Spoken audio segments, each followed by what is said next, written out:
What's it been like to make your jump from shorts to feature filmmaking? I think it's a very scary feeling for some people when they think, I've got to work a lot more days and plan a lot more. And then there's the other side of people thinking, feature films are easy. It's just a lot of short film putting together. I think either of those arguments aren't entirely correct, depending on your experience. Yes, feature films are more challenging. You will face a lot more problems that you never would have faced on the short films. But also, if you've done a lot of short films, that really prepares you to do a feature as well. It's like running a half marathon and then running the full marathon. It's kind of similar, but not the same. But yeah, features, also from a story point of view, it's very difficult. And sometimes I still struggle is how to hold an audience attention for 90 minutes. I don't know how people feel like sometimes when they write a feature, they feel like they write too much, they have to cut down. I have the opposite problem. Because I've made so many shorts, I feel like I'm struggling to make a feature longer enough to really make an official feature. So there's that issue for me as well. Yeah, does that? Yeah. It does, yeah. And is there any part that's just very liberating where you feel like, obviously you've made this decision that you don't want to do shorts, doesn't mean you won't return to them at some point, but is there a liberation that you feel? Like now I get to tell a much more intricate story. Yeah, it's not just about telling an intricate story, it's also about, at least that's how I feel, when you make a feature, you're a real filmmaker. When you make a short, you're still, not amateurish, but you are still at the beginning. Student films, people relate to that, to short films. And a real filmmaker is someone who's made a feature. And I've said so many times, to make a feature is better than not making a feature at all. There's so many people, I think there's probably more than 90% people who only made shorts and never made a feature. Making a feature is a lot more difficult, and that's why there's more people who never made a feature than people who have made a feature. And I just congratulate to those who have made a feature, whether it's bad to excellent, it is really a milestone that really should be celebrated as a filmmaker.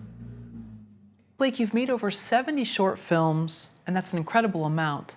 How has this benefited your now transition to feature films, 3 under your belt so far?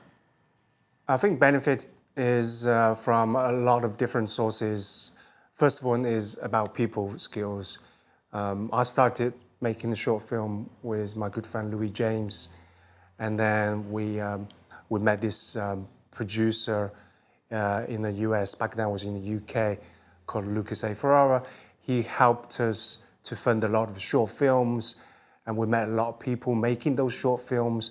So all that interaction of dealing with people, with my friend Louis, and sometimes difficult people, sometimes really talented people, sometimes people don't turn up, some people who are rude to us. So all those experience has really benefited us of how to deal with a feature film, because you still deal with people. And those people skills we learn from the short are very beneficial. And of course, next thing is timekeeping. Making any film, there's never enough time, especially making the feature. It feels like you got more time, but you got a longer story to tell. So when you're making the short film, maybe you have a couple of days to finish a 3-minute, 4-minute film, and you still have to make sure your time management, your films well. But when moving to a feature, you understand that those 2-3 minutes becomes every day you got to manage.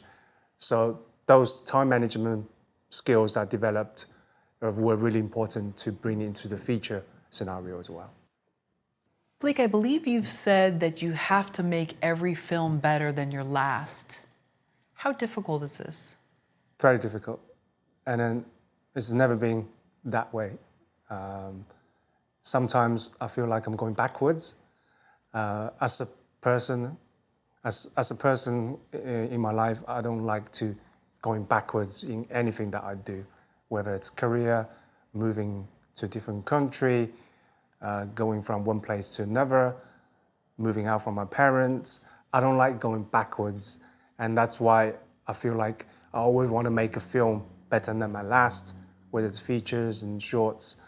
And sometimes it doesn't happen. It's the same kind of thinking logic of thinking your first film is going to be the best, your first feature is going to be the best, but it never works out that way. And I think that's okay. And that shouldn't discourage you of making another one, try to make it better. And sometimes it isn't better. Maybe it's because that people just don't understand your film, but you did it for your own sake. And that's also okay. You made it because you wanted to tell that story from your heart, your mind, for whatever reason. And if people don't like it, at least you did it for yourself. I think that's also important. Yeah, and that's part of, I guess, having a long-term career. There's bands, there's famous filmmakers that have a great track record, and then they put something out and people tear it apart. And maybe they go away in hiding for a while and then try to regroup and do another. So it sounds like it's just part of the journey of being in entertainment is you're going to have a lot of hits and misses. No? Yeah, you're going to have a hits and misses. Again, there's exceptions where people just keeps going better and better. But not everybody has that kind of track record. And I personally, I'm okay to deal with that.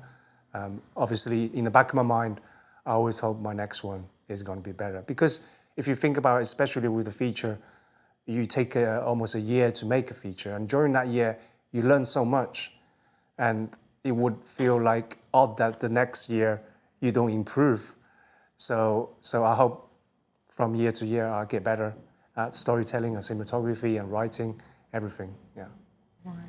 Have you always been this understanding of yourself?